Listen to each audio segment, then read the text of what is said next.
الحمد لله الذي تقدست عن الأشباه ذاته ودلت على وجوده آياته ومخلوقاته، وأشهد أن لا إله إلا الله وسع الخلائق خيره ولم يسع الناس غيره، وأشهد أن سيدنا ونبينا محمدا عبده ورسوله صلى الله عليه وعلى أصحابه وعلى سائر من اقتفى أثره واتبع هديه بإحسان إلى يوم الدين. أما بعد، أيها المسلمون، khudbadeena maanta waxay ku saabsan tahay wadajirka dadka muslimiinta ah. waxaynu hadallo kooban insha Allah ta'ala ka oran doonaa wadajirka iyo ahmiyadda uu leeyahay dadka muslimiinta. ma jiro walaalayaal shay sida walaaltinimada islaamka oo kale ururin kara dadka muslimiinta dhammaantood ama midayn kara safkooga oo ka dhigi kara jidh kaliya amba jasad waaxid ah oo aan ahayn walaaltinimada islaamka.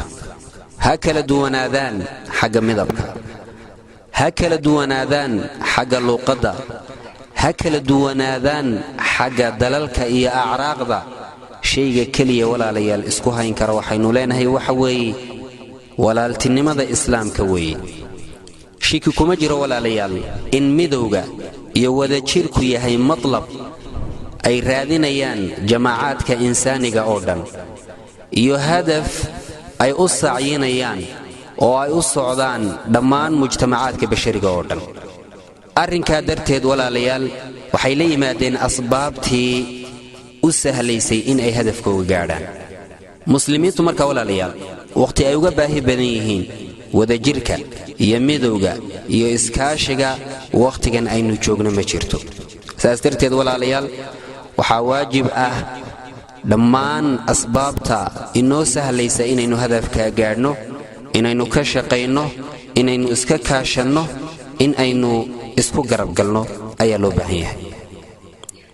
waxaa u horreeya walaalayaal waxyaabaha wadajirka iyo iskaashiga iyo midowga keenaya al-ukhuwa al-islaamiya, walaaltinimada islaamka, ukhuwatu diin, walaaltinimada diineed. haddii ayna sidaas dhicin walaalayaal waxaynu ahaanaynaa kuwa ku sii baaqi ahaada kala daadsanaanta, kala furfurnaanta, kala googo'a, kala jajabka, daciifnimada, qaxa, dagaalada, abaaraha iyo waxyaabaha la midka ah. waxaynu ahaanaynaa kuwa ku wareersan nolosha ay ku nool yihiin. waxaynu ahaanaynaa kuwa caalamku kala jiito oo midba meel ku xidhan yahay. أيها المؤمنون، خصائصتا ugu muhiimsan ee ay ummadani leedahay waxa kamid ah in ay tahay ummatun waahida, ummad kali ah. ilaahay wuxuu leeyahay wa anna hadhihi ummatukum ummatan waahida wa ana rabbukum fattaquun. saastarteed walaalayaal waxaynu leenahay wahdada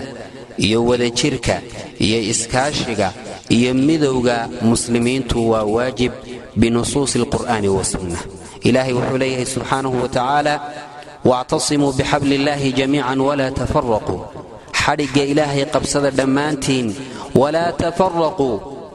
هكلا تجينا أيها إلهي إليه سبحانه وتعالى، هكلا قوبئنا، هكلا ججبنا، هكلا قوقبناننا أيها إلهي إليه سبحانه وتعالى. إمام القرطبي وحوليه إن الله تعالى يأمر بالألفة. إلهي وحو أمري وذكرك إيو إسكاشك إيو إسكتير سنانتا أيو أمريا. wuxuu ilaahay inaga nahinayaa can ilfurqa, kala jabka, kala googo'a, kala daadsanaanta. maxaa yeelay fa ina alfurqata halaka, kala tegiddu waa halaag, waljamaacatu najaah, jamaacada iyo wadajirkuna waa badbaado, waa guul, waa nolol, waa nimcad weeye walaalayaal. fii saxiixi muslim walaalayaal waxaa ku soo arooray xadiid oo abi hurayra warinaya radia allahu canhu. waxa uu leeyahay nebigu sala allahu calayhi wasalam waxa uu yidhi ina allaha yardaa lakum alaaa, ilaahay saddex ayuu idinka raali noqday, wayakrahu lakum alaaa, saddexna ilaahay subxaanahu wa tacaala wuu idiin nacay. saddexda uu ilaahay subxaanahu wa tacaala ina amrayo ee raalliga inooga noqday waxaa ka mid ah wa an tactasimuu bixabli illaahi jamiican walaa tafaraquu, in xadhigga alle la qabsado dhammaan oo aan la kala tegin. ayuha almuslimuun, dadka cuqalada ah ee ilaahay siiyey maskaxda caafimaadka qabta indheergaradka guurtiga ee fogaal aragga ah ha noqdaan kuwa hore iyo kuwa wakhtiga aynu joognaba waxay isku waafaqsan yihiin in dariiqa guusha iyo gargaarku yahay midowga iyo wadajirka saas darteed baa walaalayaal mid ka mida geesiyaashii soo maray islaamka ayaa waxa uu dardaarmayaa wiilashiisii markii uu sii geeriyoonayay waxa uu leeyahay wiilashaydiiyow kunuu jamiican yaa baniya ida اctaraa khaطbun walaa tatafaraquu aaxaada تأبى الرماح إذا اجتمعنا تكسرا وإذا افترقنا تكسرت آحادا ويلا شيء يوم مد هذا يليه مركا أرن إذن قبصدوا ولا تتفرقوا آحادا هكلا تجينا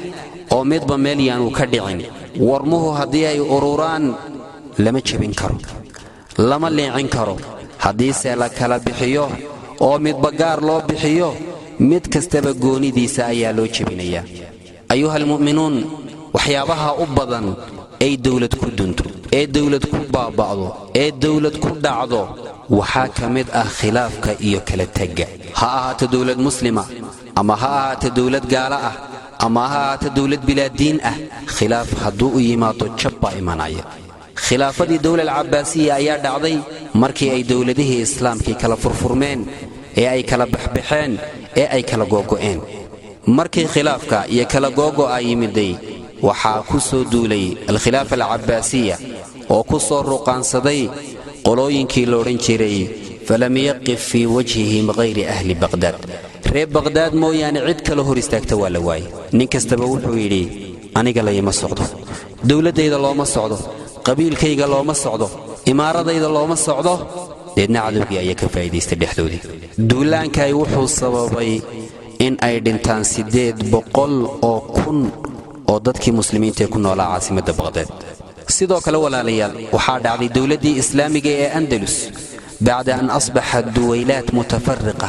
markii ay yagna noqdeen maamul goboleedyo yaryar iyo dawlado yaryar imaarooyin yaryar markii ay samaysteen oo ay madaxa isla wada galeen ee hadafkoodu noqday kaliya mar oon idhaha madaxweyne بألقاب الملك والسلطان lagu tartamay حتى علماء إليهن ولو كان على بقعة لا تجاوز حظيرة خلاف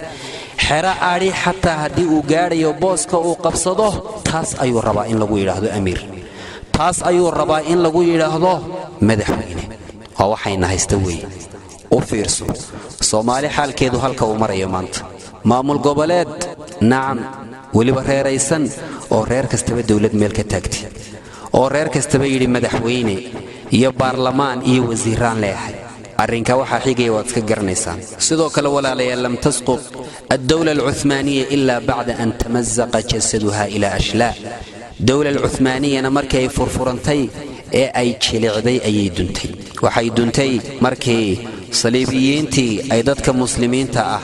iyo zucamadii muslimiinta ku sireen dawlada gaar ah oo awood leh oo qowmiyaadkiinu ay leeyihiin ayaan idin samaynaynaa wa ahsanu itqaan al-amal biqaa'idati farriq tasud waxay ku guuleysteen in ay hirgeliyaan qaacidada la yiraahdo farriq tasud kala gee adigu labadaba maamushide alam tara anna jam'a al-qawmi yukhsha wa anna harima wahidihim mubahu miyaysan ogeyn anna jam'a al-qawmi yukhsha qowmku marka uu mid yahay in laga cabsado وأن حريم واحدهم مباح مركز كلي أيهين إن دمر كوبو أي نقنيان كو عدو عندي كدعا حرم كمذا حرمها لغو كيديو قرموين كتاريخيا أو كتالا دالكاسي إنجريسكا عاصمة لندن أيا وحا كسو أروري تقرير كوحا سو قدبين وزيركي أقابل سنة دالكاسي إنجريسكا ميلها وقميستية مستعمراتك wuxuu soo gudbinayaa ra'iiskii xukuumaddiisa marka taariikhdu waa 1938 bishii koowaad 9keedii wuxuu dagaalkuna baray ayuu leeyahay midowga ay midoobaan dadka muslimiintu in ay tahay halista ugu weyn ee dawladeennan iyo imbiradoriyadeenani in ay ka digtoonataa in ay la dagaalantaa injaltara iyo dawladda Ingiriiskuna ma ahan ayuu leeyahay kaligeed mid uu xilkaasi u yaale bal dawladaha ay ka mid tahay Faransaana waajibkaasi mid la mid ayaa u yaala isagoo hadalkiisa sii wata waxa uu leeyahay waxyaabaha aan ku faraxno waxa ka mid ah in khilaafadii islaamku ay zuushay oo ay meesha ka baxday wa ayna tagtay ونتمنى أن يكون ذلك إلى غير رجعة وحرجينينا إن أين مرضى بنسون نقني وحوليه سياسات كانوا هدف كالدائم كأه إليهن وحاكمد إلى منع الوحدة أو التضامن الإسلامي إن لمنعيه واللهور استاغه وذا شركة إيو إسكاشيغا ضدك مسلمين ويجب أن تبقى هذه السياسة كذلك وحوليه siyaasaddaasina in ay sidaasi baaqi ku sii ahaato oo aan laazimno waa mid waajib ayuu leeyahay intaha kalaamu walaalayaal kala tagaasi aynu ka soo warramay iyo natiijada uu keenay ee ah qaxa iyo qalalaasaha iyo hooga iyo halaaga iyo liidnimada iyo kala daadsanaanta iyo daciifnimada ay ka dhaxleen dadka muslimiintu ma ahan mid sheekooyin iyo taariikhda hore uu ku kooban maanta ayay ka muuqataa caalamul islaami 56 dawladood maanta ayay ka muuqataa duwal al-khaliij al-arabi iyo sida ay u kala daadsan yihiin iyo sida ay isku shirqoolayaan ee midba midkii kale go'doominta iyo xisaarka ugu samay waxyaabaha walaalayaal aynu ka soo warramayno ugama warramayno in aynu ku raaxaysano ugama warramayno in aynu waqti ku lumino dhagaysiga sheekooyinka iyo jabka iyo hooga ay soo mareen dadka muslimiintu bal waxay noogu sugan cibro iyo wax ku qaadasho iyo in aynu duruus ka baranno maanta dadka Soomaaliyeed meel kasto ay joogaan waxa ka muuqata wixii ka muuqday Andalus waxa ka muuqata wixii ka muuqday markii la duminayay al-khilaafa al-abbaasiyya iyo al-khilaafa al-uthmaaniyya ayaa ka muuqda waxa ka muuqda qoqobnaan qaybsanaan kala daadsanaan maamul goboleed laan reer dhammaantood ku biyo shubanaya daciifnimo iyo liidnimo iyo in ay hirgasho ahdaaftii cadawga u kala lahaa dadka muslimiinta iyo ummadda Soomaalida walaalayaal waxaynu ishaaraynaa ama aynu tilmaamaynaa khilaafka maalmahan ka soo ifbaxay Somaliland iyo dawladda Soomaaliya waxaynu leenahay walaalayaal khilaafka noocaas oo kale marka uu yimaado dadka madaxda iyo hoggaanka inoo ah waxa looga baahan yahay khilaafka in la maareeyo oo si degan loo maamulo oo laga fiirsado oo laga taxadiro waxyaabaha dhaawaca reebaya ee ummadda kala dilaya waxyaabaha ayna ku jirin danta dadkan muslimiinta ee ku nool labada deegaan waxa loo baahan yahay walaalayaal in ay madaxdeenu aragti dheer u yeelato ahdaafta